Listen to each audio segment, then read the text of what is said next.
அன்னை அவர்களே என்னை வீட்டியன் அன்னை அகத்திலே மண்ணின் வாழ்வாயும் மண்ணின் வாழ்வாயும்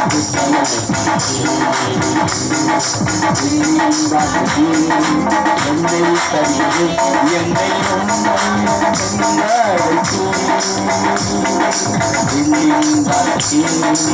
என்னை தருகிறேன் Hallelujah, hallelujah, hallelujah,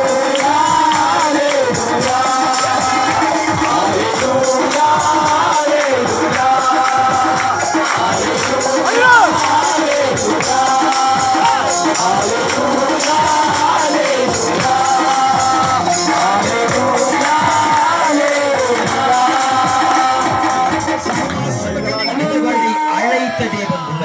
పిలిచిన దేవుడు நம்மெல்லாரை கர்த்தர் அழைத்து இருக்கிறார். మనందరినీ కూడా దేవుడు పిలిచి ఉన్నారు. అనేక మతంகளில் இருந்தும் అనేక మతాల్లో నుండి అనేక జాతిகளில் இருந்தும் అనేక జాతుల నుండి అనేక భాషకారులు అనేక భాషలు కలిగిన వాళ్ళ నుండి దేవుడు நம்மை அழைத்திருக்கிறார். దేవుడు అందరి నుంచి పిలిచి ఉన్నారు. దేవుడు நம்மை அழைத்தபடியினால దేవుడు మనం పిలిచినందువలన இங்கே வந்து உட்கார்ந்து ఈ రోజు మనం కూర్చొని ఉన్నాం. దేవుని பிள்ளைகளாய் జీవిக்கிறோம். దేవుని బిడ్డలాగా జీవిస్తూ ఉన్నాం. அழைத்த நம்மிடத்தில் పిలిచిన మనలను தேவன் என்ன எதிர்பார்க்கிறார்? దేవుడు మనలో ఏమి ఎదురు చూస్తున్నాడు? அவருடைய குமாரனாகிய ఆయన కుమారుడైన இயேசு கிறிஸ்துவுடனே యేసు క్రీస్తునందు ஐக்கியமாய் இருப்பதற்காக உங்களை அழைத்தார். మనము సహవాసము కలిగి ఉండడానికి పిలిచారు ఆయన. அவரோடு உறவாடும்படி உங்களை அழைத்தார். ఆయనతో కూడా సంబంధం కలగడానికి పిలిచాడు ఆయన. அவரோடு பேசும்படி உங்களை அழைத்தார். ఆయనతో మాట్లాడడానికి పిలిచాడు. இன்னைக்கு அதை நாம் சிந்திக்க போகிறோம். ఇది నేను బట్టి మనం ఈ రోజు చింతించబోతున్నాం. దేవుడు மனிதனுடைய ஐக்கியத்தை మానవుని యొక్క సహవాసమును அதிகமாய் விரும்பினார், అత్యధికంగా ఆశపడ్డాడు ఆయన. என்பதற்கு అடையாளமாக ఆ విధంగా దాని యొక్క గుర్తుగా மனிதனை படைத்த பொழுது మనిషిని సృష్టించినప్పుడు அவர் தம்முடைய சாயலையே மனிதனுக்கு கொடுத்தார். ఆయన రూపముగా మనకిచ్చాడు. அவருடைய రూపத்தை நமக்கு கொடுத்தார். ఆయన యొక్క ప్రతిరూపమును మనకిచ్చాడు. அது మాత్రమல்ல, అంతేకాదు மனிதனை மண்ணினாலே தேவன் உருவாக்கி మనిషిని మట్టితో నిర్మింపజేసి அவருடைய ஜீவ சுவாசத்தை, ఆయన జీవము కలిగిన శ్వాసముతో அவருடைய உயிர் மூச்சை ఆయన లోపల ఉన్నటువంటి జీవముతో அந்த நாசியிலே ఆ యొక్క నా రంధ్రములో మాసిక రంధ్రములో ஊதித்தான் படைத்தார். దానిని మనం ఊదారు. அவர் நினைத்திருந்தார், ఆయన తలిచి ఉంటే வார்த்தையினாலே மனிதனை படைத்திருக்கிறோம்.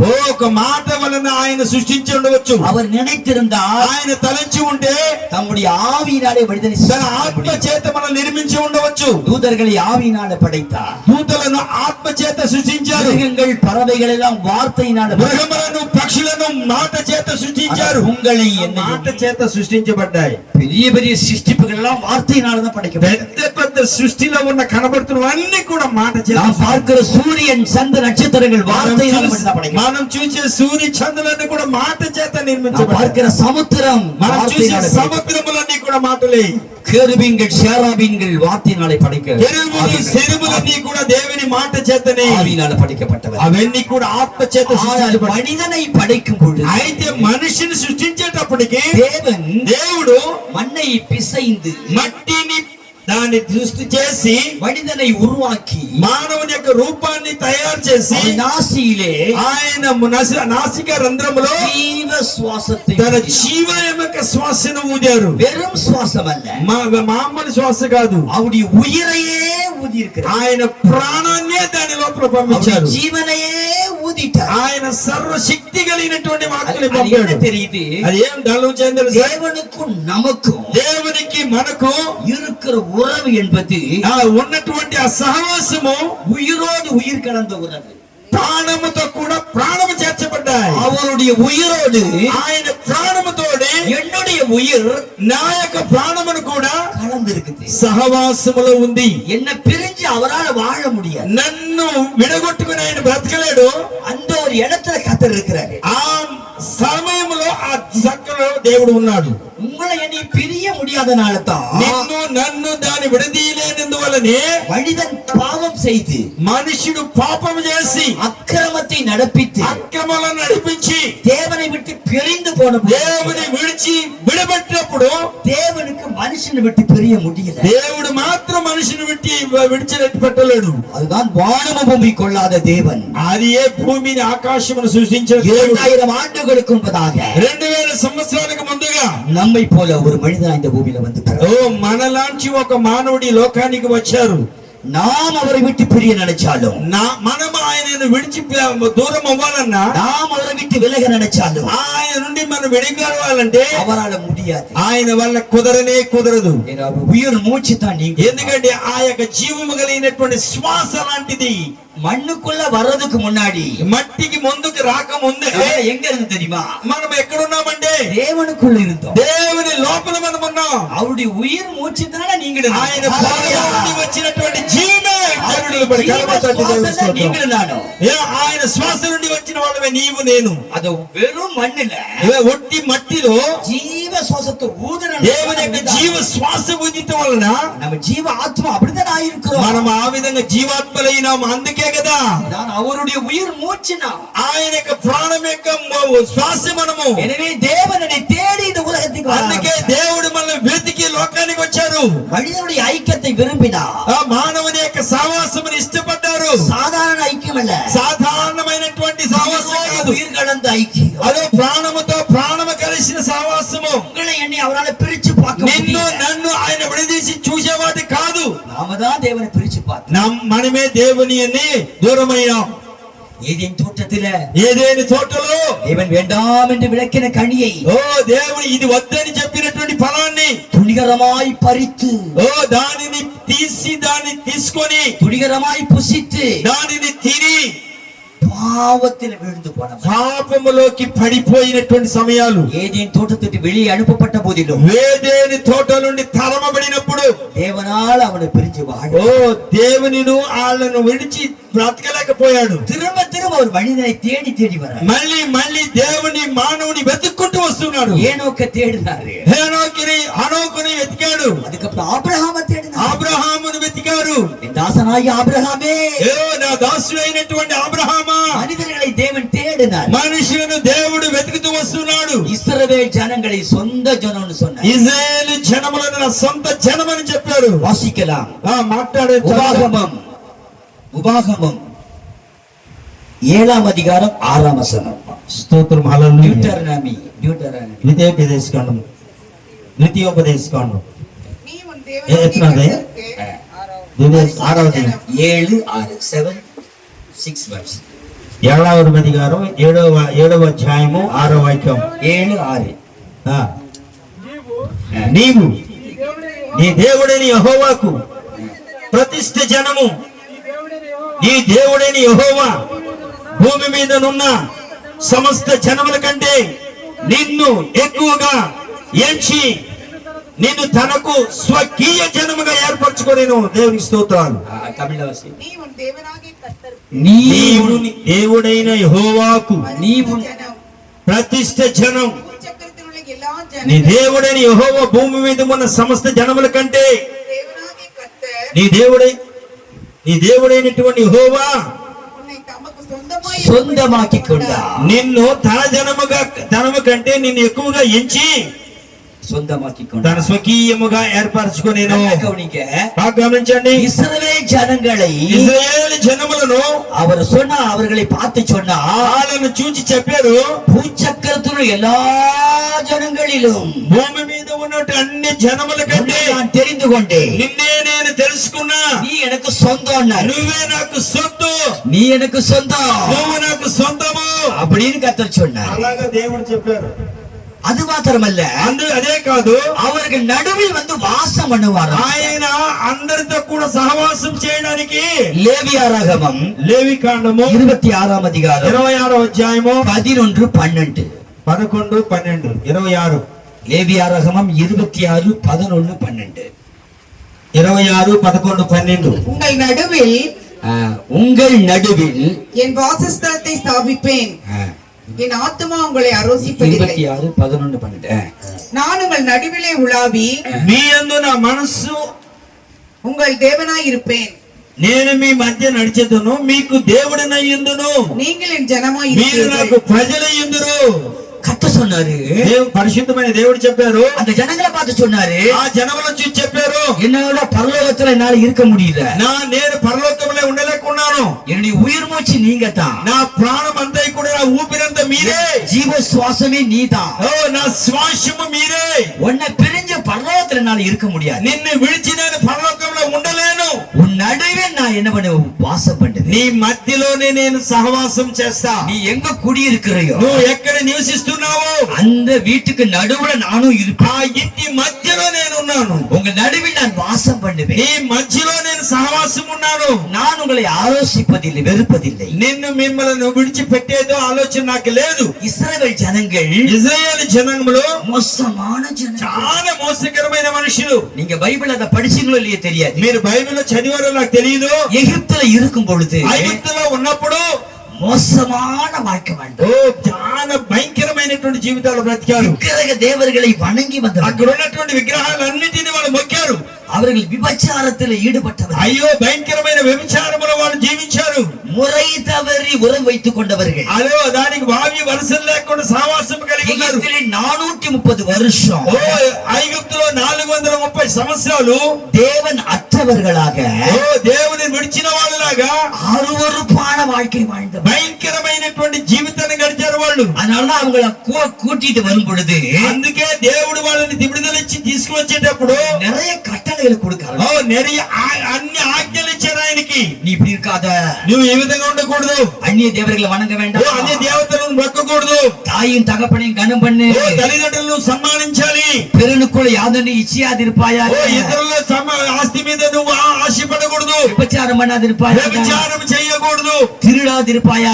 దెంగలకూడదు. ஏன் அப்படி சொன்னார்னா, ఎందుకలా చెప్పాడంటే ఐగుప్తులో அத்தனை பாவத்தை பண்ணிட்டு வந்தாங்க. ఈ పాపములన్నీ చేశారు వాళ్ళు. சும்மா ஒண்ணு ஆண்டவர் కట్టలు கொடுக்கல. దేవుడు ఊరికే కాదు ఆజ్ఞ ఇచ్చింది. எகிப்துல விபச்சாரம் பண்ணினவங்க, ఐగుప్తులో వ్యభిచారం చేసిన వాళ్ళు, நிறைய தேவர்களை வணங்கினவங்க, అనేకమైన దేవతలను వాళ్ళు పూజించారు, நிறைய கொலை பண்ணினவங்க, అనేకమైన హత్యలు చేశారు, நிறைய திருட்டு தொழில், అనేకమైన దొంగతనాలు చేశారు, முறை தவறி கல்யாணம் பண்ணிட்டு అనేకమైన భావి వరుసలు లేకుండా వివాహాలు చేసుకున్నారు. ஒழுங்கில்லாத வாழ்க்கை அங்க అక్కడ வாழ்ந்ததுனால ఒక నిబంధన లేనటువంటి జీవితాలు బ్రతికారు అక్కడ. அப்படியே கொண்டு வர முடியாது. అలాగే ఎలాగ తీసుకొస్తాడు దేవుడు? அவங்கள தேவன் மாற்றி அமைக்க, దేవుడు వాళ్ళందరినీ మార్చడానికి కొరకు చేశాడు. கேரக்டர் மாற்றி. వాళ్ళ యొక్క నడతలన్నీ కూడా మార్చడానికి ఇష్టపడ్డాడు. அதத்தான் சீனாய் மலையிலே అందువలనే సీనాయి కొండ దగ్గర மோசேயை வர சொல்லி మోషేను రమ్మని చెప్పి அவர் 10 கட்டளைகள் கொடுத்தார். 10 ఆజ్ఞలను ఆయన ఇచ్చాడు. இந்த கட்டளைகளின்படி நீ வாழ்.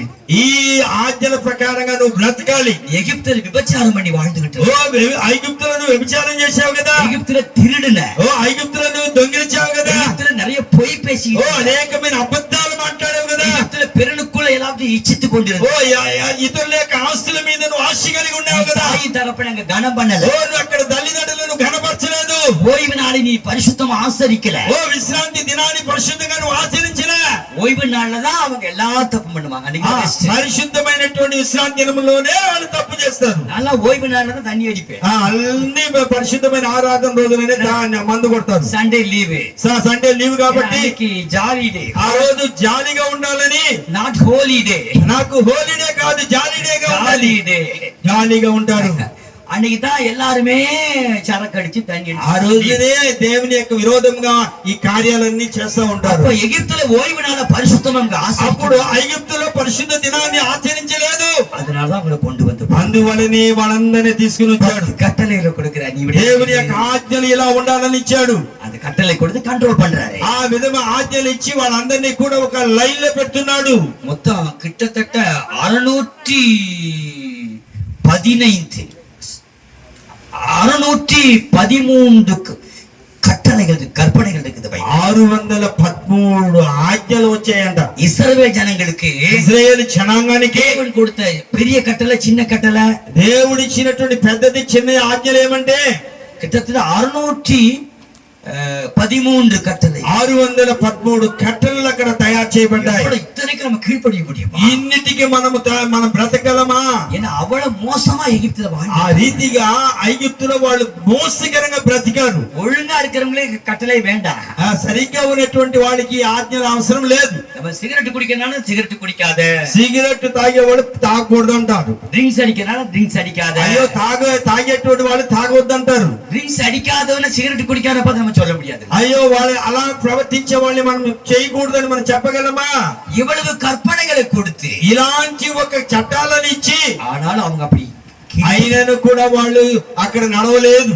மோசமான நடவடிக்கை தொடர்ந்து வளர்ந்தது. మోసమైనటువంటి ప్రవర్తన వాళ్ళతో కూడానే వచ్చింది. தேவன் பார்த்தாரு, దేవుని చూశాడు. என்னமோ பண்ணிட்டு தோழ, అయ్యో ఎలాగో చేసుకుని పోండి, என்ன அறுவறு பண்ணிட்டு போலாம், ఏ విధంగా చేసుకోండి, நான் உன் நடுவுல தான் இருப்பேன், అయితే నీ మధ్యలో నేను హల్లెలూయా చెప్పండి, நான் உன்னை வெறுக்க மாட்டேன், నిన్ను నేను విడిచిపెట్టను, ஏன்னா நீ என்னுடைய ஜீவ சுவாமி, నీవు నాతో సహవాసం కలిగిన జీవమే, என்னமோ பண்ணிட்டு போ, தப்பு ఏదోదో చేసుకుని పో, ஆனால் உங்கள் நடுவில் நான் வாசம் అయితే பண்ணுவேன், నీ నడు మధ్యలో నేను నివాసం ఉంటా, உங்கள் நடுவின் வாசஸ்தலத்தை ஸ்தாபிப்பேன், నీ యొక్క సహవాసంలో నా యొక్క స్థిరాన్ని స్థాపించబడతా, என் ஆத்துமா உங்களை வெறுப்பதில்லை, నా ఆత్మ నా యొక్క ఆత్మీయమైన జీవితం నిన్ను విడిచిపెట్టదు.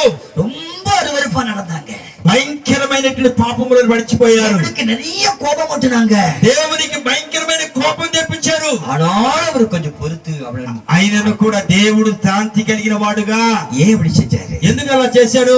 என்ன தேவனுடைய ஜீவ சுவாசம் நீங்கள நாடும், ఎందుకంటే దేవుని యొక్క జీవము యొక్క శ్వాస నీలో ఉంది. மனிதனுடைய ஐக்கியத்தை ரொம்ப விரும்பினாரு. ఓ మానవుని యొక్క సహవాసాన్ని ఎక్కువగా ఇష్టపడ్డాడు. மனிதனை படைக்கும் பொழுது మానవుని సృష్టించేటప్పుడు நமது சாயலின்படியோ ఓ నా స్వరూపములాగా நமது ఉన్నాడు, రూపத்தின்படியோ నా రూపములాగా ఉన్నాడు. மனிதனை உண்டாக்குவோம், అలాగా మనం మనిషిని నిర్మిద్దాం. அவருடைய சாயல் நமக்குள்ள இருக்குது, ఆయన స్వరూపం మనలో ఉంది, அவருடைய ரூபம் நமக்குள்ள இருக்குது, ఆయన రూపాలు మనలో ఉన్నాయి. அதனால அவரால வெறுக்க முடியும். అందువల్ల మనల్ని ఆయన విడిచిపెట్టలేడు. பாருங்க, நம்ம பிள்ளைகளுக்கு நம்ம சாயல் இருக்கு பாத்தீங்க, చూడండి, మన పిల్లలకి మన యొక్క రూపాలు మన యొక్క ఛాయలు కనబడతాయి. சொல்லுவாங்க அவங்க அப்பா மாதிரி இந்த பிள்ளை இருக்குது, అయ్యో ఆ తల్లిదండ్రులు లాగానే కొడుకున్నాడే, அவங்க அம்மா కూతురున్నాడే, மாதிரி இந்த பையன் இருக்கிறான், అయ్యో వాళ్ళ అమ్మలాగానే ఈ పిల్లోడు ఉన్నాడు అంటాడు. அதே ஆண்டவன் சாயல கொடுக்கிறார். అదిలా దేవుని యొక్క స్వరూపాలు కూడా తల్లిదండ్రులు బట్టి వస్తాయి. தாய் தகப்பனுடைய சாயல கொஞ்சமாவது பிள்ளைகளுக்கு கொடுக்கிறார். తల్లిదండ్రుల యొక్క రూపాలు కొంచెమైన పిల్లలకు కనబడతాయి. ஏன் தெரியுமா? ఎందువల్ల తెలుసా? அப்பதான் அந்த பாசம் வரும். అప్పుడు ఆ యొక్క ప్రేమ వస్తుంది వాళ్ళ మీద. வேற ஏதாவது ஜாடு இருந்துச்சுன்னு வைங்க, ఏదైతే కల్పన ఉందనుకోండి, நம்ம பிள்ளைகளுக்கு வேற சாயல் ஒன்று இருந்துச்சு, మన పిల్లలకి నా తల్లిదండ్రులు కాకుండా వేరే వాళ్ళ సాయి వచ్చింది అనుకో, வெறுத்துரும் இல்லையா? ఏమవుతుంది? వాళ్ళందరినీ ఈడెవరు అనుకునేస్తాం. எனக்கு தெரிஞ்ச ஒருத்தர், నాకు తెలిసిన ఒక ఆయన, அவர் புள்ள ரொம்ப அழகா இருக்கும், ఆ కొడుకు చాలా అందంగా ఉంటాడు. ஆனா அவர் பையன் கொஞ்சம் கலர் எல்லாம் ஒரு மாதிரி இருப்பான், சாயம் கொஞ்சம் மாறி இருக்கும், ఆ కొడుకు మాత్రం కొంచెం ఛాయ రూపం వేరేగా ఉంటది. ஆனா அந்த பையன் மேல பாசம் இல்லை, ఆయన ఆ పిల్లవాడి మీద ప్రేమ లేదు. அது இடல் பாத்தீங்களா? దాని వెడల్పు ఉన్నాయి చూసారా? புள்ள சிகப்ப ரொம்ப అழகா இருப்பா, చాలా అందంగా ఉంటాడు. அவ்வளவு புள்ள என் புள்ளன்னு ரொம்ப கொஞ்சுவாரு, ఆయన మాత్రం ఆయన రూపంలో ప్రేమిస్తాడు. பையன் கொஞ்சம் மாறி இருக்குதுன்னா పిల్లోడు కొంచెం మార్పు కలిగి ఉంటాడు.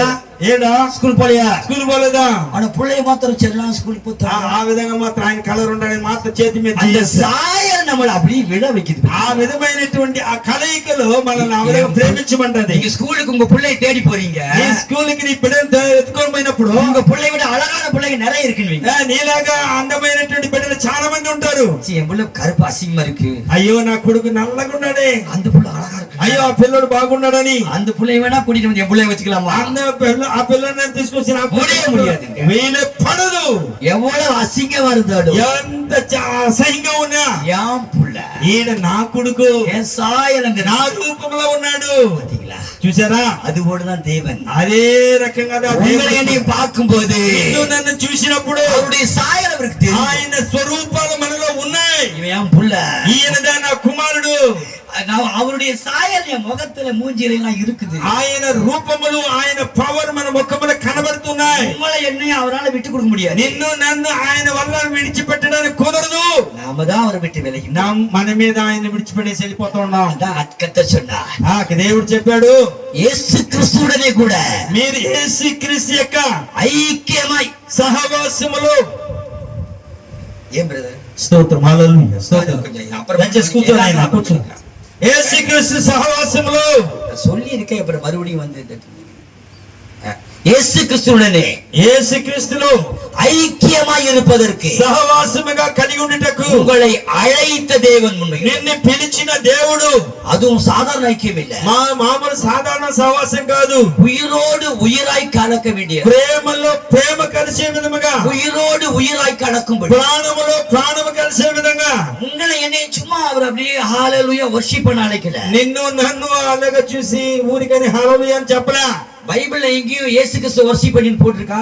దేవుడిని గురించినటువంటి బైబిల్ ఆరాధన చేసింది కనబడతాయి. எங்க பாத்திருக்கீங்களா? మీరు ఎక్కడైనా చూసారా? தேவனை ஆராதனை செய்ய போட்டிருக்கோம். దేవునిని ఆరాధించినటువంటి స్థలం ஆனா இயேசு கிறிஸ்து అయితే యేసుక్రీస్తు அவருடைய சாயலாய் நாம் மாறும்படி அழைக்கப்பட்டிருக்கோம். ఆయన యొక్క రూపములాగా మార్చబడేలాగా அப்படியே பைபிள்ல போட்டிருக்கு. అలాగదే ఉంది. எங்கேயாச்சும் இயேசு கிறிஸ்து எல்லாம் சேர்ந்து வர்ஷிப் பண்ணுங்க ஆராதிங்க பைபிள் இருக்கா? இல்ல. ఎక్కడైనా యేసుక్రీస్తుని మీరు ఆరాధించండి అని బైబిల్లో ఉందా? பிதாவாகிய தேவனை ஆராதிங்க தான் போட்டிருக்கு. ఓ తండ్రి అయిన దేవుని స్తుతించండి అని ఉంది. இயேசு கிறிஸ்துவின் நாமத்திலே பிதாவாகிய தேவனை యేసుక్రీస్తు నామములో ஸ்தோத்திரம் తండ్రిని ఆరాధించండి అని ఉంది. பிதாவை ஸ்தோத்திரம் பண்ணது யாரும் கிடையாது. మనం తండ్రి అయిన దేవుని స్తోత్రం చెల్లించేది எடுத்தது లేదు. இயேசுவே ஸ்தோத்திரம், యేసయ్య இயேசுவே స్తోత్రం ஸ்தோத்திரம். స్తోత్రం అని ஆனா చెప్తాం. பைபிள் அப்படி எங்க பாத்திருக்கீங்க? ఎక్కడైనా బైబిల్లో ఉందా? இயேசு கிறிஸ்துவின் நாமத்தில యేసుక్రీస్తు నామములో பிதாவாகிய தேவனுக்கு மகிமை తండ్రి అయిన செலுத்துங்க. దేవునికి స్తోత్రం చెల్లించాలి. ஆனா இன்னைக்கு சபைகள் முழுவதும் ఈ రోజు సంఘం మొత్తం కూడా இயேசுவே ஸ்தோத்திரம், இயேசுவே యేసువే స్తోత్రం స్తోత్రం అంటా ఉంది. அதுல சரி ஏசப்பா ஸ்தோத்திரம், యేసప్పா స్తోత్రం అని சொல்றாங்க.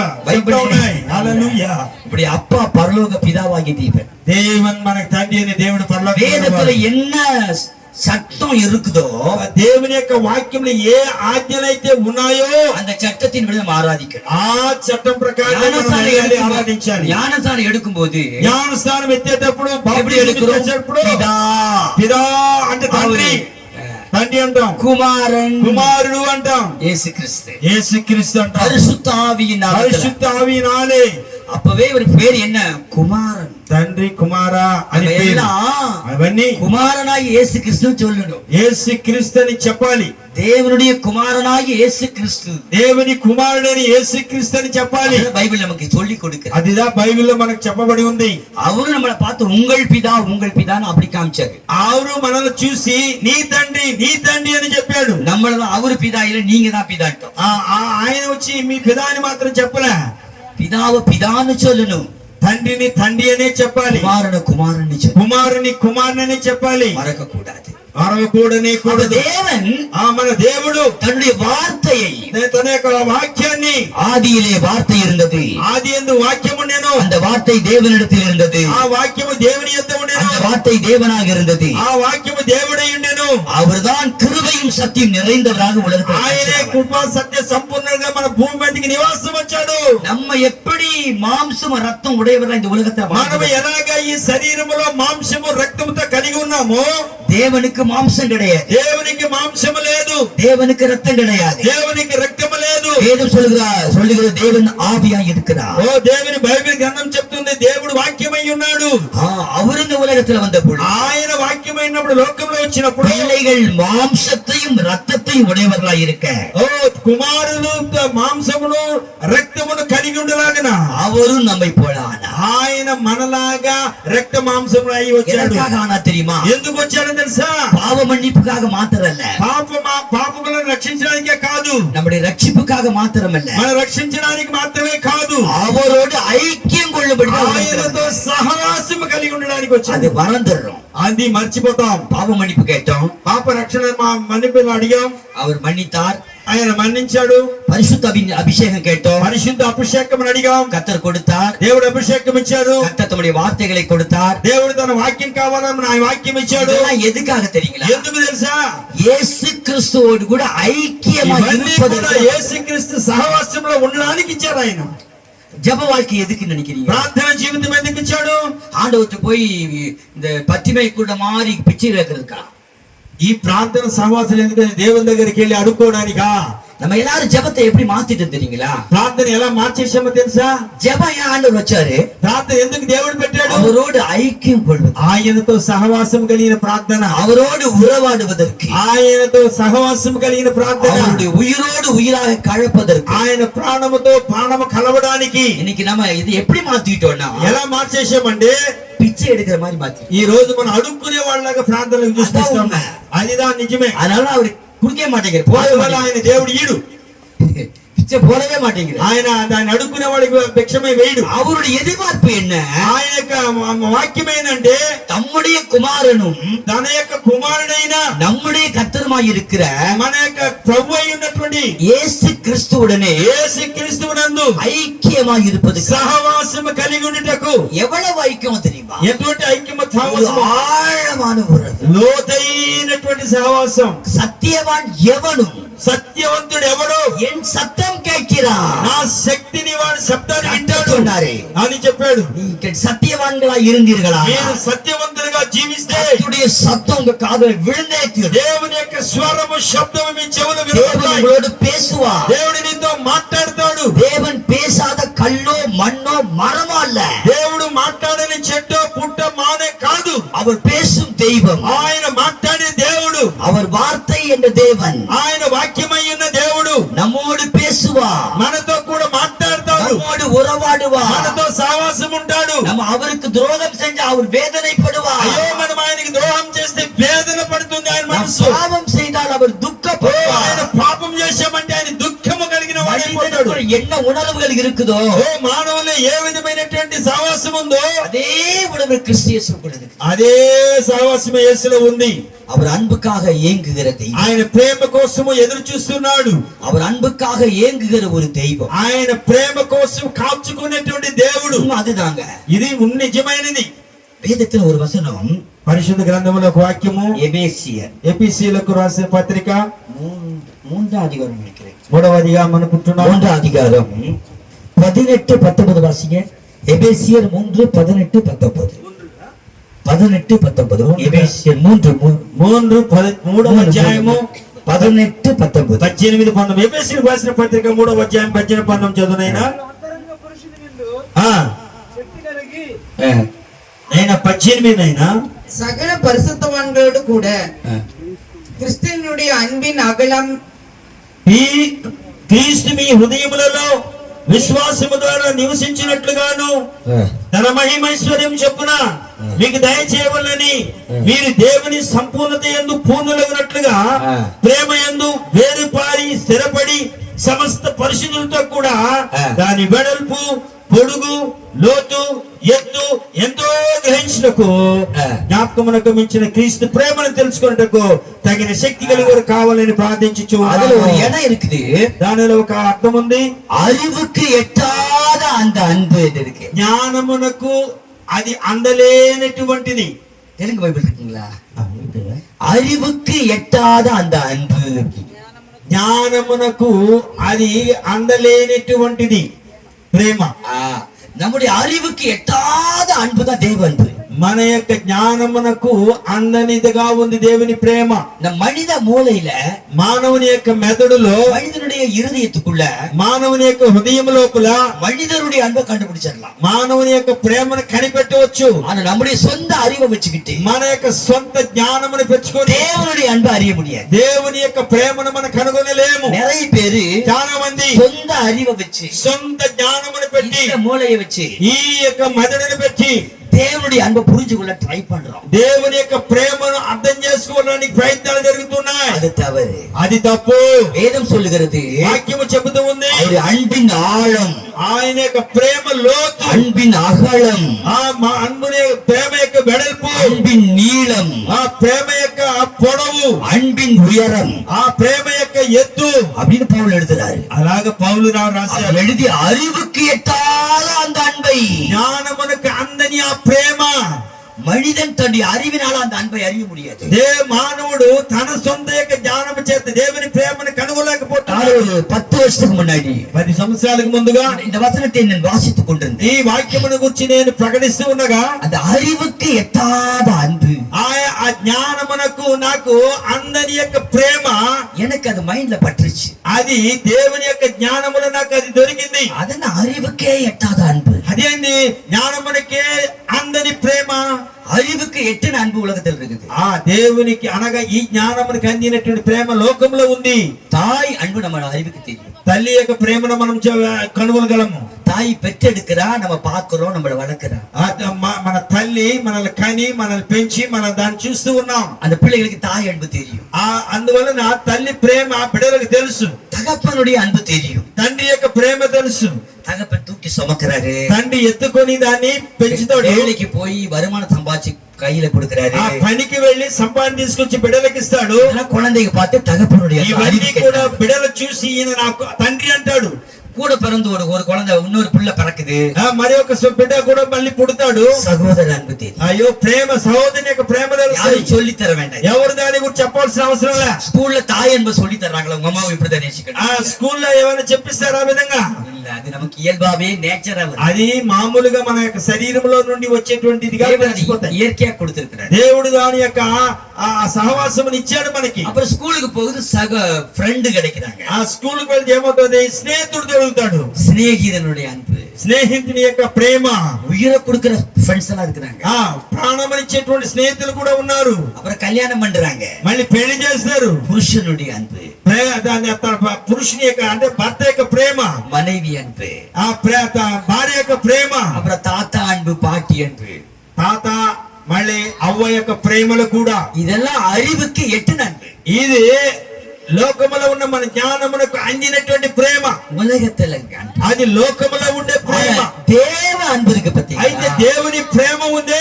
இந்த அறிவுக்கு எட்டாத ఈ లోకములో ఉన్న ఈ మానవునికి జ్ఞానముకు అది అందదు. இதை நான் யோசிச்சேன். అది నేను ఆలోచించేసా. நான் ஜெபம் பண்ண ஆரம்பிச்சேன். నేను ప్రార్థన చేయడం ప్రారంభించా. உபவாசம் போட ஆரம்பிச்சேன். ఉపవాసం ఉండడం ప్రారంభించా. 7 நாள் உபவாசம் போட்டேன். 7 రోజులు ప్రార్థన ఉపవాసం ఉన్నా. இந்த ஒரு வார்த்தையோட ஆழத்தை நான் பார்க்கணும். ఈ ఒక్క వాక్యం యొక్క లోతుని నేను చూడాలని. அறிவுக்கு எட்டாத உம்முடைய அன்பை, ఓ ఈ యొక్క జ్ఞానమునకు అందని యొక్క ప్రేమ நான் அறிந்து கொள்ள வேண்டும் என்று ஆசைப்பட்டேன். నేను దాన్ని తెలుసుకోవాలని ఆశించా. ஆண்டவர்ட்ட கண்ணீரோடு ஜெபம் பண்ணேன். దేవుని ఎదుట నేను కన్నీరు ప్రార్థన చేశా. ரொம்ப అழுது జெபம் பண்ணேன். ఓ చాలా ఏడ్చి ప్రార్థన చేశా. அறிவுக்கு எட்டாத உங்க అன்பை நான் அறியணும் ఆండవరే. ఓ ప్రభువా, ఈ జ్ఞానమునకు మించినటువంటి ఆ ప్రేమను నేను పొందుకోవాలి నాయనా.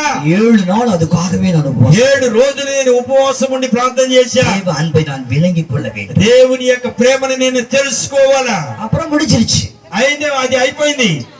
என்னுடைய சொந்த வாழ்க்கையிலே నా సొంత జీవితంలో நான் ஊழியத்துக்கு முன்னாடி திருமணம் பண்ணிட்டேன். నేను ఆ యొక్క సేవకు ముందుగానే నేను పెళ్లి ஒருவேளை చేసుకున్నాను. திருமணத்துக்கு முன்பே கர்த்தர் என்னை அழைச்சிருந்தா, ఒకవేళ నేను పెళ్లికి ముందుగా నన్ను దేవుడు పిలిచి ఉంటే நான் திருமணம் பண்ணிருக்க மாட்டேன். నేను పెళ్లి చేసుకొని ఉండను. எனக்கு திருமண வாழ்க்கையில் அவ்வளவு உடன்பாடு எனக்கு இல்ல. ఆ యొక్క పెళ్లి సహవాసంలో అంత జ్ఞానం నాకు లేదు. அவங்களுக்கே தெரியும். వాళ్ళకే తెలుసు.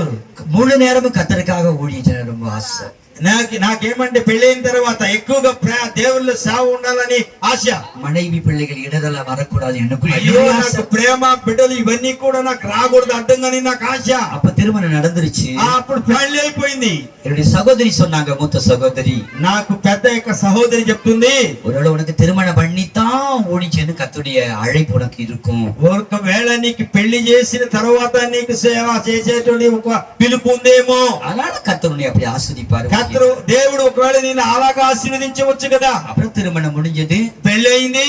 அப்ப நான் என்னுடைய மனைவிட்ட சொன்னேன், అప్పుడు నేను భార్యతో చెప్పా, கல்யாணம் பண்ணாமத்தான் ஊழியன்னு ஆசைப்பட்டேன். నేను పెళ్లి చేసుకోకుండానే నేను సేవ చేయాలనుకున్నా. எங்க அப்பா என்னை மிரட்டி கல்யாணம் பண்ண வச்சாரு. నన్ను నా నాయన ఏం చేశాడు, నన్ను బెదిరించి పెళ్లి చేసేసాడు. என்னை வீட்டு விட்டு வெளியே போயிட்டு, ఓ ఇలాంటి బయట పోరా అన్నాడు.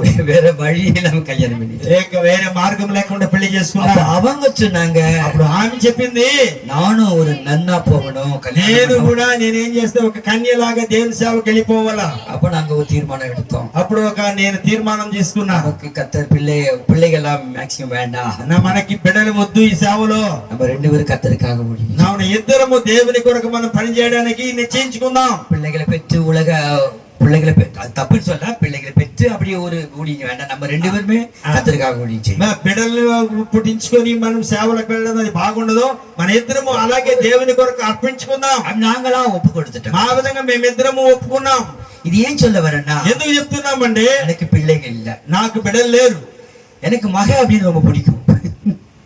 மகள் మనకు ఆడబిడ్డలంటే చాలా ఇష్టం. எங்க அப்பாவுக்கு எங்க அக்கா மகள், மூத்த மகள், మా అక్కకి పెద్ద కుమార్తె ரொம்ப அழகா இருப்பாங்க, చాలా అందంగా ఉంటుంది. இப்ப கூட அப்படி இல்ல, அவங்க கல்லூரியில படிக்கும்போது ரொம்ப அழகா இருப்பாங்க. ఆ కాలేజీలో చదివేటప్పుడు చాలా అందంగా ఉంటుంది.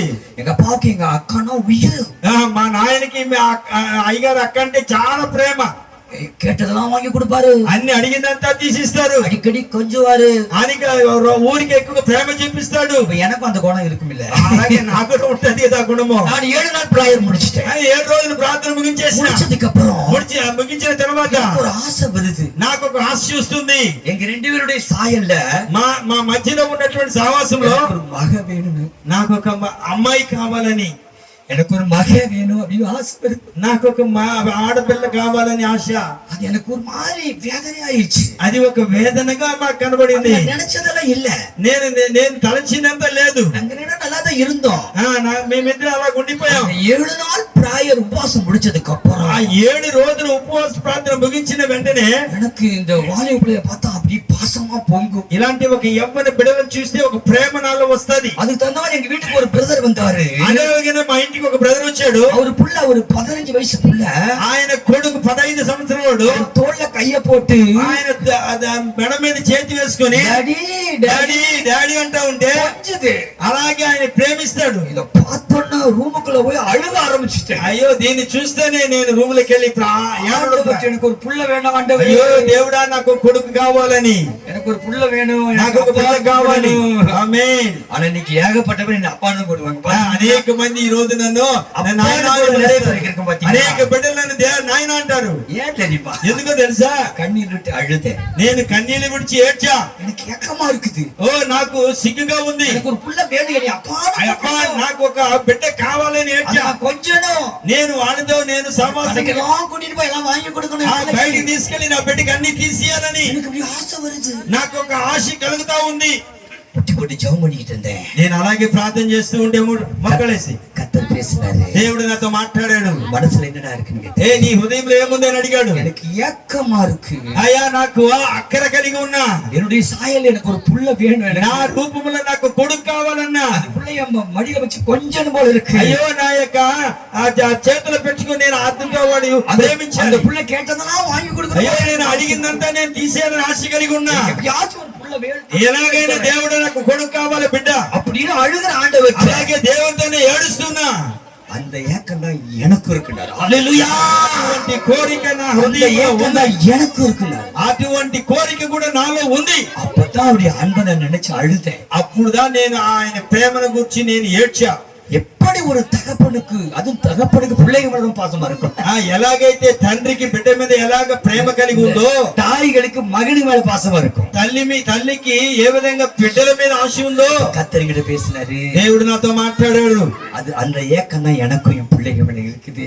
అలాగే అటువంటి కోరికదా నాకు అనేక మంది బిడ్డలు ఇచ్చాడు. என் பிள்ளைங்க கூட நான் பேசணும்னு எனக்கு ஆசையா இருக்கு. నేను బిడ్డలతో కూడా నేను మాట్లాడని ఆశ ఉంది. என் பிள்ளைங்க என் கூட பேசணும்னு எனக்கு ஆசையா నా இருக்கு. బిడ్డలు నాతో మాట్లాడని ఆశ ఉంది. அப்படின்னு ஒரு சத்தம் எனக்கு புரிய ஆரம்பிச்சு. అటువంటి ఒక శబ్దం నాకు ఆలోచన లేకుండా వచ్చింది. தேவன் ஏதோ ஒரு பெரிய காட் மாதிரி, దేవుడు ఏదో ఒక పెద్దగా కనబడి அப்படி சட்ட திட்டங்கள்லாம் வச்சு பெரிய காட், అన్ని చట్టాల గిట్టాలంతా పెట్టిన దేవుళ్లాగా அப்படி பூமி எல்லாம் படைச்சிட்டு, భూమిని కూడా నిర్మించి, வானத்தெல்லாம் படைச்சிட்டு, భూమి అన్ని నిర్మించి, மனுஷெல்லாம் படைச்சிட்டு, మనుషులందరూ సృష్టించేసి எல்லாம் இருக்கட்டும், అన్ని ఉండని நான் காட், నేను దేవుణ్ణి అని, நீங்க பக்த கோடிகள், మీరందరూ భక్తులని என்னை சாமி மாதிரி கும்பிடு, నన్ను అందరూ దేవుళ్లాగా పూజించండి. இன்னைக்கு விக்கிரகம் அப்படித்தானே இருக்குது. ఈ రోజు దినాల్లో మనుషులు అలాగే அப்படின்னு ఉన్నారు. யோசிச்சேன். అలాగే నేను ఆలోచించా, அவருக்கும் என்னை மாதிரி ஒரு மனசு இருக்கு. అలాగే ఆయనకు కూడా నాలాంటి ఒక మనసు ఉంది. அவர் மனசுக்குள்ள அன்புன்னு ஒண்ணு இருக்குது. ఆయన మనసులో ప్రేమ అనేటువంటి లక్షణాలు அந்த ఉన్నాయి. மனசுக்குள்ள ஏக்கம்னு இருக்குது. ఆ మనసులో ఏ విధంగా ఉంటే తప్పించిపోతున్నాడు. கடந்த மாசத்துல ஒரு சம்பவத்தை நான் பேப்பர்ல பேப்பர்ல வாசிச்சேன். గడిచిన మాసంలో నేను పేపర్లో ఒక సంగతిని చదివా. ஒரு அப்பா అమ్మ, ఒక తల్లి తండ్రి, ஒரே பையன், ఒకే పిల్లవాడు, அவனை MBBS டாக்டருக்கு படிக்க வச்சாங்க. ఆ ఎంబీబీఎస్ డాక్టర్ చదివించారు. ஃபைனல் இயர் படிக்கிறான். ఫైనల్ లో చదువుతున్నాడు. அந்த ஒரே பையன், ఆ ఒకే ఒక్క కొడుకు, வேற குழந்தைங்க இல்ல, వేరే బిడ్డలు లేరు. அந்த தாய் தகப்பனும் ఆ తల్లిదండ్రులు కష్టపட்டு உழைச்சு కష్టపడి శ్రమించి அவன் நல்லா படிச்சதுனால ఆయన బాగా చదివినందువల్ల மெடிக்கல் காலேஜ்ல MBBS படிச்சான். మెడికల్ కాలేజీలో ఎంబీబీఎస్ చదివాడు. ஃபைனல் ఇయర్ లో வேலைக்கு போக ரெடி ஆயிட்டான். పనికి వెళ్ళడానికి కొరకు அவன் பைக் எடுத்துட்டு போய் ఆయన బైక్ తీసుకొని వెళ్తున్నాడు. ஒரு ஆக்சிடென்ட்ல ఒక యాక్సిడెంట్ లో டெத் ஆயிட்டான். చనిపోయాడు. பிள்ளை இழந்துட்டாங்க அந்த பெற்றோர். అయ్యో, ఆ తల్లిదండ్రులకి బిడ్డ చనిపోయాడని తెలిసి 2 நாள்ல 2 రోజుల్లో அவங்க అమ్மா இறந்துட்டாங்க. ఆ తల్లి చనిపోయింది. அவங்க என்ன சொன்னாங்க, பிள்ளை எப்படி நாளை உலகத்துல உயிரோடயே வாழ முடியும். ఆమె చెప్తుంది, నేను నా బిడ్డని విడిచిపెట్టి నా లోకంలో నేను బ్రతకలేను. அந்த అమ్మ இறந்து 2 நாள்ல ஐயா இறந்துட்டாங்க. ఆమె చనిపోయిన 2 రోజుల భర్త కూడా చనిపోయారు. என்ன వాక్కు கொடுக்குறாங்க? ఎటువంటి వాక్కులు వస్తున్నాయంటే, மகனை பிரிஞ்சு నా బిడ్డను విడిచి என் மகன் இல்லாத இந்த உலகத்துல నా కొడుకు లేని ఈ లోకంలో என்னால வாழ முடியாது, నా వల్ల బ్రతకలేను. அந்த பேரண்ட்ஸ் செத்து போயிட்டாங்க. అన్ని కూడా వాళ్ళ పేరెంట్స్ చనిపోయారు. இன்னைக்கு நான் சொல்றேன், ఈ రోజు నేను చెప్తూ ఉన్నా, நம்முடைய ఆండவர் యేసు క్రీస్తు, మన తండ్రి అయిన యేసుక్రీస్తు, நம்முடைய பிதாவாகிய தேவன், మన తండ్రి అయిన దేవుడు ஒரு సాధారణ మనుషులకే ఇవ్వడము అன்பు இருந்தார். ఒక సాధారణమైనటువంటి మానవునికి ఇంత ప్రేమ ఉంటే, దుర్మార్గమైన మనిషి, దుర్మార్గుడైనటువంటి మనిషిని, మోసమైన మనిషి, మోసమైనటువంటి మానవుని, కొలైపాదగన్, అనేక హత్యలు చేసేవాడు, அவனுக்கு இவ்வளவு அன்பு இருந்தா, వాడికే ఇంత ప్రేమ ఉంటే, மகன் இல்லாத உலகத்துல என்னால வாழவே முடியாது, నా కొడుకు లేని యొక్క జీవితాన్ని లోకంలో జీవించినాననేవాడు. வீடு வேண்டாம், నాకు ఇల్లు వద్దు, சொத்து வேண்டாம், నాకు సొత్తు స్వతంత్రాలు వద్దు, சுகம் வேண்டாம், సుఖం వద్దు, எனக்கு தேவை என் பிள்ளை, నాకు కావాల్సింది నా కొడుకే, ஒண்ணு வேண்டாம், ఏమి వద్దు.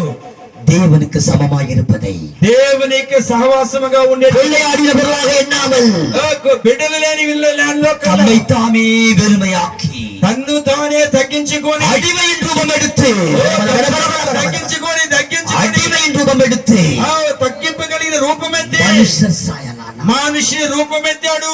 சேரக்கூடாத ஒளிக்குள் வாசம் பண்ணுகிற தேவன், సమీపించరాని దేశేశ్వర అమరత్వం కలిగిన దేవుడు, மனுஷரால் ஒருவன் கண்டிராத தேவன், మానవుల చేత తొలగించబడిన వాడు, காணக்கூடாத தேவன், కనబడినటువంటి దేవుడు உங்களையும் என்னை தேடி నిన్ను నన్ను వెతికి அந்த மகா பரிசுத்த தளத்தை விட்டு இறங்கி మహాపరిశుద్ధ స్థలములో నుండి దిగి இந்த பாவ மண்ணிலே, இந்த పాపపు మట్టిలో பாவ மாம்சத்தின் சாயலை எடுத்து పాపపు యొక్క శరీరమును ధరించి உங்களை என்னை தேடி வந்தார். నిన్ను నన్ను వెతికి మన దగ్గరకు వచ్చాడు. అతని యొక్క కోరిక, ఆయన ఆశ, என்னுடைய சாயல், నా స్వరూపములు, என்னுடைய ரூபம், నా రూపములు, உன்னை விட்டு என்னால பரலோகத்துல நிம்மதியா வாழ முடியாது, నిన్ను విడిచి నేను పరలోకములో శాంతంగా జీవించలేను, எனக்கு தேவை, నువ్వు నాకు కావాలి, என் உயிரவே உனக்கு கொடுக்கிறேன், నా ప్రాణాన్ని నీ కొరకు ఇచ్చేస్తా, என் ரத்தத்தை உனக்கு சிந்துறேன், నా రక్తాన్ని నీ కొరకు కాదుస్తా, என் மாம்சத்தை சிலுவையில் அறையிறேன், నా శరీరమును శిలువలో చీల్చబడతా, உனக்காக நான் எல்லாத்தையும் నీ கொடுக்கிறேன், కొరకు అన్ని నేను సమర్పించేస్తా. நீ ఉంటే నాకు చాలు యేసయ్యా, నీ నిన్నే నేను ఉంటానేసయ్యా, నీ ఉంటే నాకు చాలు యేసయ్యా, నీ నిన్నే నేను ఉంటానేసయ్యా, నీ మాట చాలయ్యా, నీ చూపు చాలే, నీ ఓసు చాలయ్యా, నీ చాలయ్యా, నీ మాట చాలయ్యా, నీ చూపు చాలయ్యా, నీ తోడు చాలయ్యా, నీ పేరు చాలయ్యా, నీ ఉంటే నాకు చాలు యేసయ్యా, నీ ఉంటే నేను ఉంటా యేసయ్యా, నీ ఉంటే నాకు చాలు యేసయ్యా, నీ ఉంటే నేను ఉంటా యేసయ్యా,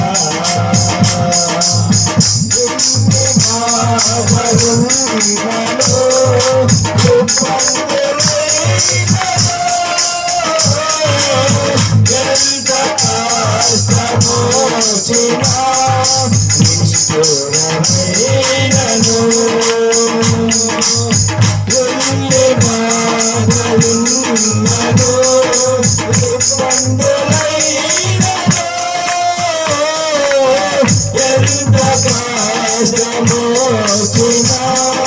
నిష్ఠూరమైనను నీ మాట చాలయ్యా నీ చూపు చాలయ్యా నీ తోడు చాలయ్యా నీ నీడు చాలయ్యా నీ మాట చాలయ్యా నీ చూపు చాలయ్యా నీ తోడు చాలయ్యా నీ నీడు చాలయ్యా నీ ఉంటే నాకు చాలు యేసయ్యా నీ ఉంటే నేను ఉంటా యేసయ్యా నీ ఉంటే నాకు చాలు యేసయ్యా నీ ఉంటే నేను ఉంటా యేసయ్యా. థ్యాంక్ యూ యేసయ్యా. தேவனுக்கு மகிமை உண்டாவது. దేవునికి మహిమ కలుగును గాక. உயிரோடு உயிராய் கடந்த உறவது, ప్రాణముతో ప్రాణం పెట్టిన ఈ లోకములో அதனால தன்னுடைய உயிரவே தேவன் கொடுத்தார். అందుకే తన ప్రాణాన్ని దేవుడు మనకు அவருடைய அன்பு ఆయన ప్రేమ பரலோகத்தை விட்டு இறங்கி வந்த அந்த அன்பு పరలోకమును విడిచి లోకములకు వచ్చాడు. மகா பரிசுத்த ஸ்தலத்தில் விட்டு మహాపరిశుద్ధమైన స్థలమును విడిచి பாவத்தை பார்க்காத பரிசுத்த கண்கள் நிறைந்த தேவனை விட்டு పాపమును ఎరుగని పరిశుద్ధుడు சேரக்கூடாத ஒளிக்குள் வாசம் பண்ணி கொண்டு நம்முடைய దేవుని యొక్క సహవాసంలో వెలుగులో ఉన్నటువంటి மனுஷன் ஒருவரும் கண்டிராதவர், మానవుడు ఎక్కడ కూడా కనబడిన స్థలం யாரும் காணக்கூடாத தேவன் ఎవరు చూడని స్థలములో உங்களையும் என்னையும் தேடி నిన్ను నన్ను వెతికి இழந்து போன உறவை மறுபடி புதுப்போ దాని విడగొట్టబడిన ప్రేమను తిరిగి కలవడానికి కొరకు இழந்து போன ஜீவ சுவாசத்தை மறுபடியும் பெற்று విడగొట్టబడిన ఈ శ్వాసమును తిరిగి కలుసుకోవడానికి కొరకు மாம்சம் இல்லாத தேவன், మాంసము లేని దేవుడు, ரத்தம் இல்லாத தேவன் రక్తము లేని దేవుడు இந்த பூமியிலே ఈ భూమిలో நம்மை போல మనలాగా மாம்சத்தையும் ரத்தத்தையும் உடையவரான మాంసమును రక్తమును కలిగిన వాడుగా பிள்ளைகள் மாம்சத்தையும் ரத்தத்தையும் உடையவர்களாய் இருக்க మానవుని యొక్క మధ్యలో పిల్లలు పెద్దలు అందరూ కూడా రక్తం அவரும் அவர்களைப் போல மாம்சத்தையும் ரத்தத்தையும் ఆయన కూడా మనలాగా మాంసం రక్తమును కలిగి వచ్చారు. தேவன் மாம்சத்தில் దేవుని మాంసం యొక్క వెలుగులో నుండి நம்மை தேடி இந்த பாவம் நிறைந்த பூமிக்குள்ளே మనల్ని వెతికి ఈ పాప లోకములకు వచ్చారు. பாவிகளோடு நடந்தார், పాపులతో సంచరించారు, விபச்சாரிகளோடு உலாவினார், వ్యభిచారులతో సంచరించారు. எல்லாரும் பாவிகள். అందరూ చూశాడు పాపం. ఆండவர் சொன்னார், దేవుడు చెప్పారు விபச்சாரமும் பாவம் అయ్యో நிறைந்தது. వ్యభిచారం పాపము కదా. கர்த்தருடைய பார்வையில் அப்படித்தான் உலகம். దేవుని యొక్క చూపులు అలాగే ఉంది. உளையான சேற்றுக்குள் மூழ்கி கடந்தோம்.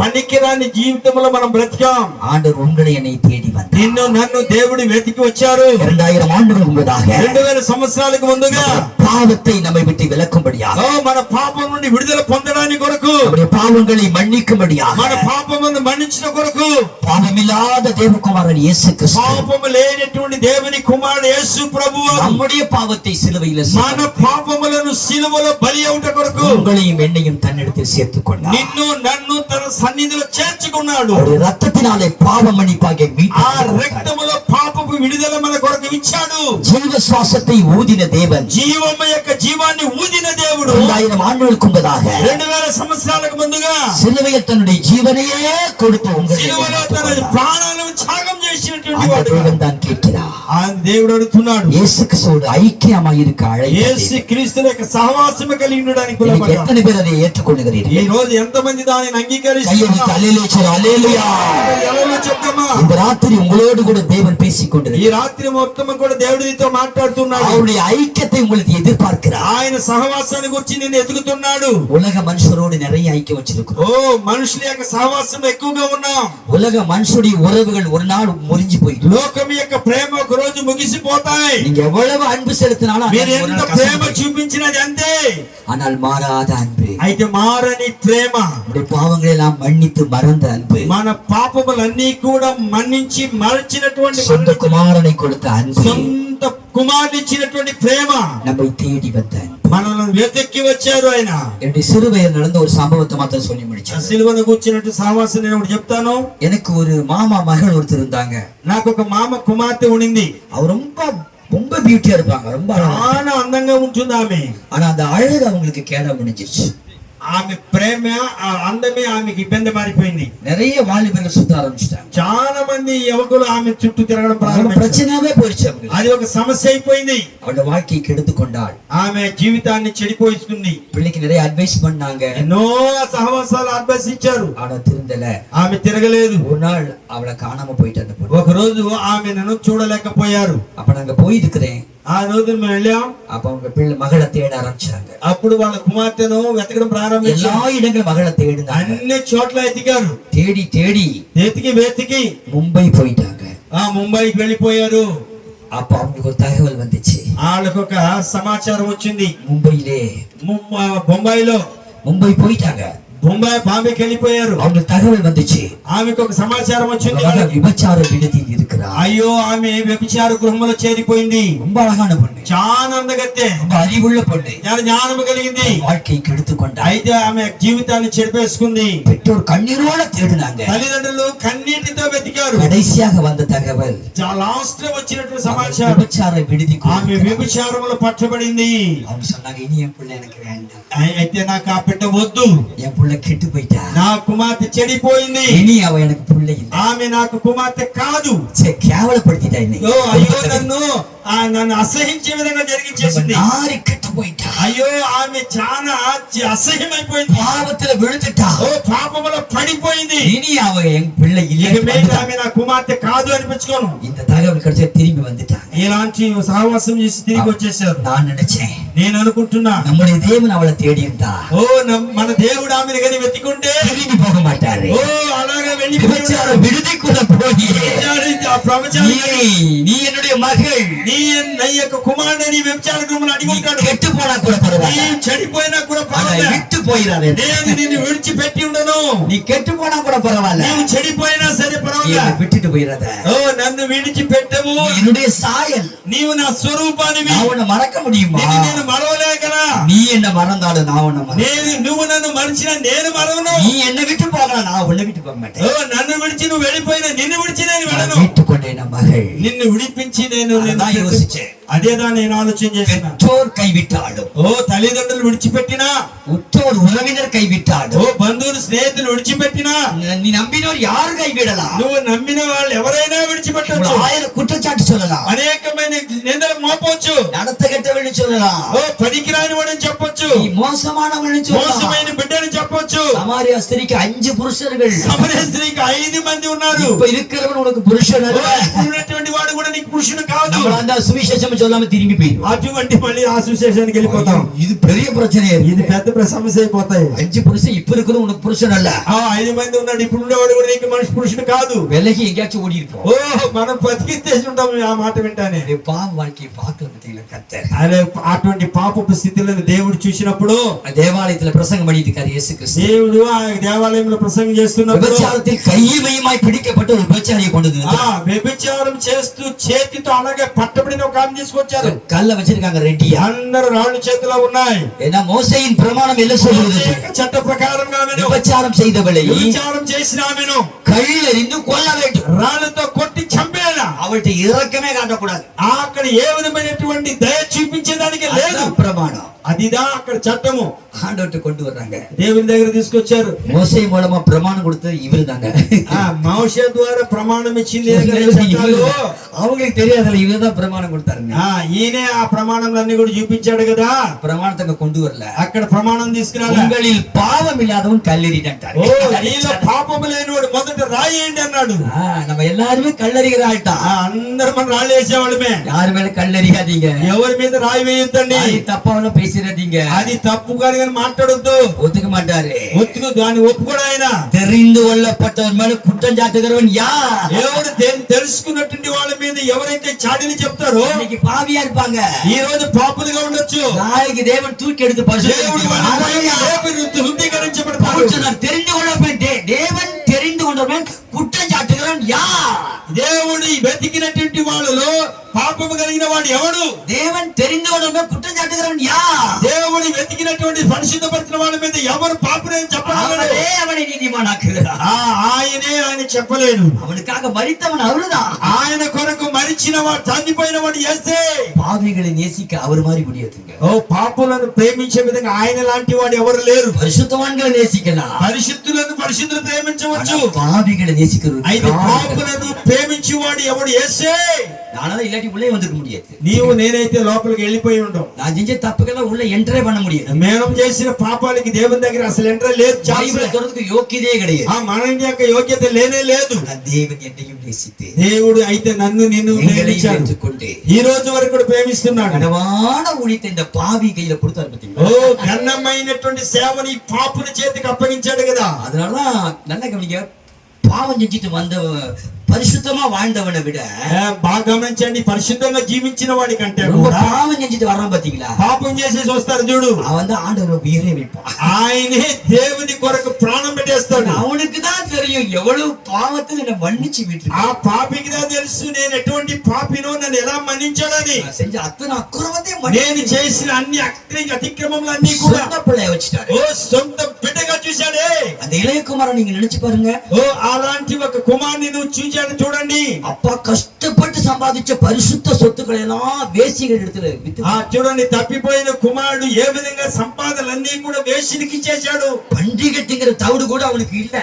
పందులు తినే పొట్టు కూడా దొరకలే. அவங்க அப்பாவை நினைக்கிறான், వాడు తండ్రిని ఎత్తుకుతున్నాడు, யோசிக்கிறான், ఆలోచన చేస్తున్నాడు. எங்க அப்பா வீட்டுல பூர்த்தியான అయ్యో నా சாப்பாடு కంటి ఇంత సమృద్ధి అయిన ఆహారం ఉంది, இப்படி நான் பட்டினியில சாகுறேனே, ఇలాగ నేను ఆకలితో చచ్చిపోతా ఉన్నా, எங்க அப்பாவோட திரும்பி போவேன், మళ్ళీ నా తండ్రి దగ్గరికి వెళ్ళిపోతా. வரத்துக்கு விரோதமாகவும் ఓ పరలోకమునకు విరోధముగా, உமக்கு உண்டாகவும் నీకు ఎదురుగా நான் பாவம் செஞ்சேன். నేను తప్పు చేశాను, పాపం చేశాను என்னுடைய பிள்ளை ప్రభువా. என்று சொல்வதற்கு நான் నీ பார்த்தேன். కుమారుడిని అనిపించుకున్న కంటే என்ன ஒரு வேலைக்காரனை నిన్ను வச்சுக்கோங்க, నీ దగ్గర ఒక పనివాడిగా ఉంటే చాలు. அவன் எதிர்பார்க்கவே இல்லை. అటువంటి దానిని అతను ఎదురు చూచనే లేదు. உள்ள போறான், అలాగే బయలుదేరుతున్నాడు. அவனோட தகப்பன் ఆ తండ్రి நீண்ட வருஷங்களாக காத்துட்டு చాలా సంవత్సరములుగా కొడుకు కొరకు ఎదురు చూస్తున్నాడు. என் புள்ள வருவான், అయ్యో నా కొడుకు వస్తాడు, என் புள்ள வருவான் ఓ ఎలాగైనా వస్తాడు. அப்படின்னு ரோடெல்லாம் தேடிட்டு இருக்கிறாரு. అన్ని చోట్లన్నీ కూడా కళ్ళు చూసుకుంటా ఉన్నాయి. வரத பார்த்தாரு, ఆయన వచ్చేటువంటి రాకడ చూశాడు. பரட்டத்தலை భయంకరమైన తల చింపిరిగా ఉంది. பிச்சைக்கார மாதிரி ఓ పిచ్చోడిలాగా ఉన్నాడు. பெரிய கோடீஸ்வரன், పెద్ద కోటీశ్వరుడు కొడుకు, பெரிய ஆளுமனையில வாழ்ந்தவன், ఓ పెద్ద భవనంలో బతికిన వాడు. பெத்த புள்ள பிச்சைக்காரனா తన కొడుకు అడుక్కునేవాడు కనుక చూస్తే பார்த்த உடனே దాన్ని చూసిన వెంటనే கட்டி అలాగే பிடிச்சி పరిగెత్తి అలాగే పైన పడిపోయాడు. உடனே அவனுக்கு உயர்ந்த வஸ்திரத்தை கொடுங்க. వాడనే ఆయనకేం చేశాడు, మంచి వస్త్రములను ఇవ్వండి. ஏன்டா இப்படி தப்பு பண்ணன, ఏందా ఇలాంటి తప్పు చేశావని, எதுக்குடா வீட்டு விட்டு ஓடுன, ఎందుకులా ఇల్లు విడిచి వచ్చావని, நான் கஷ்டப்பட்டு சம்பாதிச்ச பணத்தை எல்லாம் வேசி கட்டி அழிச்சு போட்டு, అయ్యో నేను సంపాదించినటువన్నీ కూడా నీ వేషనికి ఇచ్చావని, அறிவு இருக்காடா, బుద్ధి ఉందరా, சரி உள்ள போ, పో ఉల్ల పో, లోపల அப்படி పో இருக்கலாம் అని అడిగి ఉండొచ్చు. எங்க அப்பா அப்படிதான் மிரட்டி தான் உள்ள விட்டாரு. నా తండ్రి నన్ను భయపెట్టే లోపల ఉంచాడు. தகப்பன் ஆண்டவருடைய வார்த்தையை பாருங்க, దేవుని యొక్క వర్తమానం చూడండి. தூரத்துல வரும் பொழுதே దూరం నుండి వచ్చేటప్పుడే நீங்க மனம் திரும்ப நினைச்சிட்டாலே அவர் ஓடி வந்து கட்டி பிடிச்சு, ఓ మారు మనసు పొందే కదా వచ్చాడని వెళ్ళి పట్టుకున్నాడు. ஆண்டவர்ட்ட நான் வரணும் பேசணும், దేవుడి దగ్గరికి రావాలి, మాట్లాడాలి, அவர் ஐக்கியம் வேணும் நீங்க ఆయన நினைச்சாலே సహవాసం కావాలని ஆண்டவர் ஓடி வந்து உங்களை கட்டி ఆ విధంగా వ్యక్తి పరిగెత్తి వచ్చి నిన్ను உயர்ந்த కౌగిలించుకున్నాడు. வஸ்திரத்தை கொடுப்பாரு. విలువైనటువంటి వస్త్రాన్ని ఇచ్చాడు. நினைச்சு பாருங்க, அதுக்கு முன்னாடி கூட அந்த மாதிரி போட்டுக்க மாட்டாரு. బాగా ఆలోచించేయండి, దానికి ముందు కూడా ఆయన వేసి ఉండడు. அவனுக்கு மோதிரத்தை கொடுத்தாரு, మంచి ఉంగరం ఇచ్చాడు. இழந்து போன அதிகாரம், పోయిపోయినటువంటి అన్నిటిని కూడా ఇచ్చాడు. மின் வஸ்திரங்கள், విలువైనటువంటి వస్త్రములు, పట్టు వస్త్రాలు ఇచ్చాడు. బలమైన వస్త్రములు, துதியின் వస్త్రங்கள், కొత్త వస్త్రాలు ఇచ్చాడు. வெள்ளிய వస్త్రங்கள், వెండి వస్త్రములు பாவிக்கு கொடுக்கிறாருங்க. ఒక పాపికి ఇస్తున్నాడు ఆయన. மோதிரம் அதிகாரங்களை ఆ యొక్క ఉంగరం యొక్క అధికారం ఇచ్చాడు ఆయన. பாதரட்சியை கொடுக்கிறாரு, చెప్పులు ఇచ్చాడు ఆయనకి. தொடர்ந்து என்னுடைய வேலையை నా పనిలో నువ్వు ప్రారంభించి పని చేయి. கொண்டாட்டம் உண்டாகிறது. అబ్బా అక్కడ ఒక మంచి వేడికి వచ్చేసింది. இந்த ராத்திரி வேளையிலே ఆ రాత్రి సమయంలో கர்த்தர் உங்களோடு பேசிக் கொண்டிருக்கிறார். దేవుడు నీతో మాట్లాడుతూ ఉన్నాడు. ஒப்பு கொடுக்கிற ஒரு அல்லேலூயா சொல்லுங்க. அல்லேலூயா.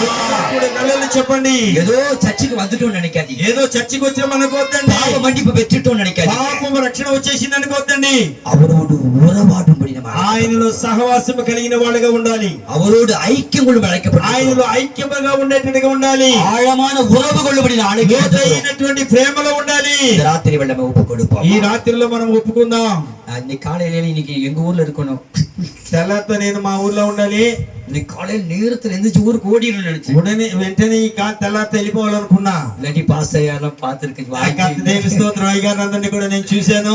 திரும்ப உங்க கூட பேசவே நான் நினைச்சு கூட பாக்கல. తిరిగి నీతో కూడా మాట్లాడడానికి ఆశ కూడా లేదు. சொன்னாங்க பாஸ் இன்னும் ஒரு நாள் இருந்து எங்களுக்கு ஒரு மீட்டிங் நடத்தி கொடுத்துட்டு போங்க. వారు చెప్పారు అయ్యా ఈ రోజు ఒక రాత్రి ఉండి ప్రార్థన మీటింగ్ జరపండి అన్నారు. ஒரு ராபோஜனம் குடிச்சு போனாங்க. நான் అయ్యా முடியாது, నాకు బల్లారాధన ఇవ్వండి అన్నారు. முடியவே முடியாதுன்னு ముడియే కుదరదే అన్నాను. எனக்கு நாளைக்கு அங்க மீட்டிங், நாளான்னைக்கு எனக்கு 2-3 மீட்டிங். ఇంకా నాకు అత్యధికమైన మీటింగ్లు ఉన్నందువల్ల సండే సర్వీస్ இருக்கு. సండే సర్వీస్ ఉంది. முடியவே முடியாதுன்னு వల్లనే కాదన్నా. పాస్టర్ గారు పాస్టర్ గారు పాస్టర్ గారు ఉండండి సిస్టర్ గారు అడిగారు. அவங்க வேற வழி இல்லாம இருந்துட்டோம். లేక వేరే మార్గం లేకుండా ఉండిపోయాం. எனக்கு ஒரு சந்தோஷம் இருக்கு. ఈ రోజు నాకు తెలిసి నాకు సంతోషం వచ్చిందని. கர்த்தருடைய கரத்துல பயன்படுத்துவது దేవుని వాక్యం இல்லையா? దేవుని కరములో ఒక భాగ్యం అది. கர்த்தருடைய அன்பை சொல்றது குறித்து దేవుని యొక్క ప్రేమను ఒక అవకాశం నాకు ఇచ్చాడు. ఇప్పుడు கர்த்தருக்கு மகிமை உண்டாவது. దేవుని మహిమ కలుగును గాక. முடிக்க போகிறோம். நாம் ఇక ముగించబోతున్నాం. கிறிஸ்துவுடனே கூட క్రీస్తుతో కూడా ஐக்கியமாய் இருப்பது, సహవాసము కలిగి ఉండుటకు உங்களை அழைத்த தேவன், మిమ్మల్ని పిలిచిన దేవుడు. இந்த அழைப்பே ఈ పిలిపే இயேசு கிறிஸ்து உறவாட యేసు క్రీస్తునందు సహవాసము కలిగి ఉంది. வேதம் சொல்லுகிறது. దేవుడు చెప్తున్నాడు கர்த்தரோடு இசைந்திருப்பவன் அவரோடு நீ ஒரே ஆவியாய் இரு. ఓ దేవునితో కూడా సహవాసము కలిగి ఉండేటిది ఆయన యొక్క ప్రేమ. நான் என்ன நினைக்கிறேனோ அதை அவரு நினைப்பாரு.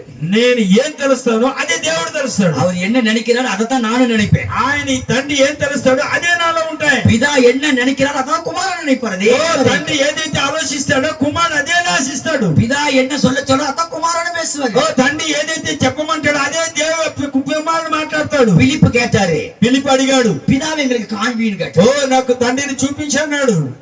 இவ்வளவு காலம் என்னை கண்டு பிதாவை கண்டு ஏன் இப்படி சொல்ற கேட்டாரு. ఇంతగా నన్ను చూచినటువంటి దేవుడు మళ్ళీ ఎందుకు తండ్రిని చూడాలని అడుగుతున్నావు? எனக்குள்ள பிதா இருக்கிறாரு. నాలో తండ్రి ఉన్నాడు. பிதாதான் இதெல்லாம் பேசுறாரு. నా తండ్రియే నాలో నుండి మాట్లాడుతున్నాడు. பிதாதான் இதெல்லாம் சொல்லிட்டு இருக்கிறாரு. తండ్రియే దీనిని చెబుతా ఉన్నాడు. எனக்குள்ள இயேசு கிறிஸ்து இருக்கிறாரு. నాలో యేసు ఉన్నాడు. அது அவர்தான் சொல்லிட்டு இருக்கிறாரு. అవునా ఈ రోజు నాతో చెప్తూ அவர்தான் ఉన్నాడు. அப்படி பேச சொல்லிட்டு இருக்கிறாரு. మీతో మాట్లాడడానికి ఆయన మాట్లాడుతున్నాడు. கிறிஸ்துவோடு கூட சிலுவையில் அறையப்பட்டு, ఓ క్రీస్తుతో కూడా సిలువలో నేను கிறிஸ்துவோடு கூட சிலுவையில் அறையப்பட்டு, క్రీస్తుతో కూడా నేను సిలువలో నేను బలి అయినా. நான் அல்ல, ఈ రోజు నేను కాదు, கிறிஸ்துவே எனக்கு, క్రీస్తే నాలో నుండి మాట్లాడుతున్నాడు. கிறிஸ்துவே எனக்கு ஜீவிக்கிறார். క్రీస్తే నాలో జీవిస్తూ ఉన్నాడు. என்னை அவரை தனியா பிரிக்க முடியாது. నన్ను ఆయన నేను నిరుపేదంగా చేసేదానికి లే. ஐக்கியம். నాలో ఉన్నటువంటి దేవుడు ఐక్యం. பவுலை தனியா பார்க்க முடியாது. ఓ పౌలును దూరంగా చూడలేం. பவுலை உத்து பார்த்தா கிறிஸ்து தான் பார்க்க முடியும்.